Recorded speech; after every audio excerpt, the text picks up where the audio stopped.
Jadi sekarang ketika pelaku usaha memiliki suatu produk dan produk itu diwajibkan untuk mendapatkan SNI, nah jika merek dagangnya yang digunakan bukan milik pelaku usaha, maka wajib melampirkan surat pencatatan perjanjian lisensi. Benchmark. Assalamualaikum warahmatullahi wabarakatuh. Ketemu lagi dengan Rangemart, kantor konsultan haki terdaftar resmi di DJKI. Kami memiliki kantor pusat di kota Jakarta Selatan dan memiliki kantor cabang di kota Padang. Ya, hai pelaku usaha ya, dimanapun Anda berada, yang masih setia mendengarkan Rangemart, pengetahuan tentang kekayaan intelektual ya penting. Kenapa? Karena dia adalah aset intangible pemilik pelaku usaha ya, yang bisa diperdagangkan ya, dialihkan, diwariskan, dihibahkan, diwakafkan, bahkan dilisensikan karena memiliki nilai ekonomis ya. Nah, penting untuk segera melindungi kekayaan intelektualnya agar tidak merugi di kemudian hari.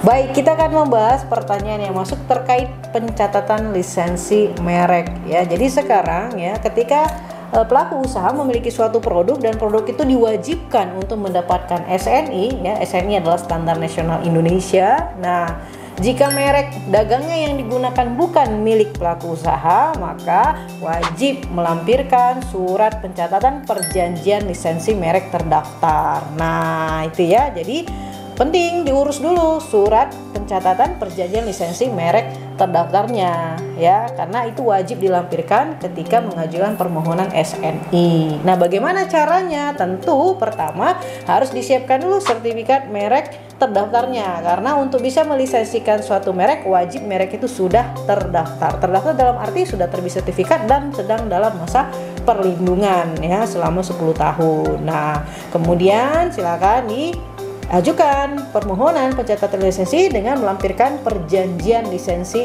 merek terdaftar ya, dari si pemilik merek kepada si penerima lisensi dalam jangka waktu yang kurang dari jangka waktu tanggal berakhir perlindungannya ya. Jadi harus kurang dari tanggal berakhir perlindungan ya, tidak boleh melebihi ya.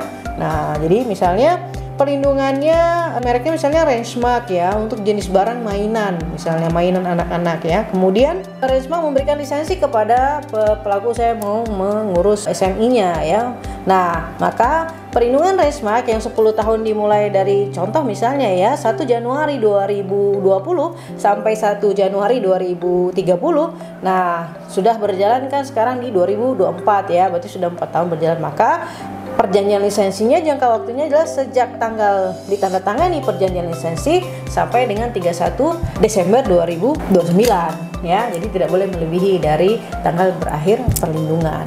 Begitu ya. Nah, nanti kalau misalnya sudah berakhir bagaimana ya? Nanti diperpanjang dulu baru ajukan permohonan pencatatan lisensi lagi. Begitu ya. Nah, selanjutnya diajukan permohonan pencatatan lisensi ke DJKI di menu pasca permohonan.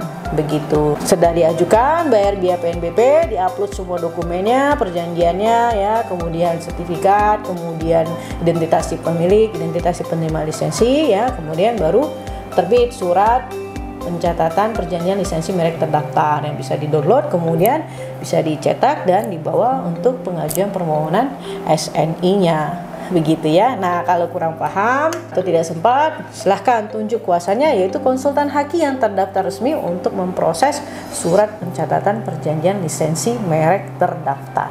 Demikian, semoga ini bermanfaat. Assalamualaikum warahmatullahi wabarakatuh.